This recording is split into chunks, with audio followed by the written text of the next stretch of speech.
In this video, we will demonstrate how to document code using the JetBrains AI Assistant in Rider. To begin, I have opened the default ASP.NET Web application, along with a new utility class that I added named String Analysis Utility. To have the AI Assistant automatically generate the documentation for this class, first select the code you want to document.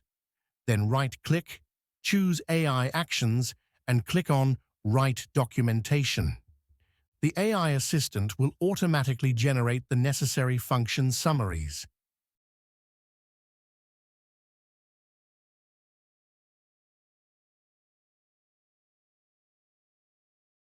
Now, when you call one of these functions, for example, the autocomplete will display the documentation in a pop-up, allowing you to understand what the functions in the utility class do.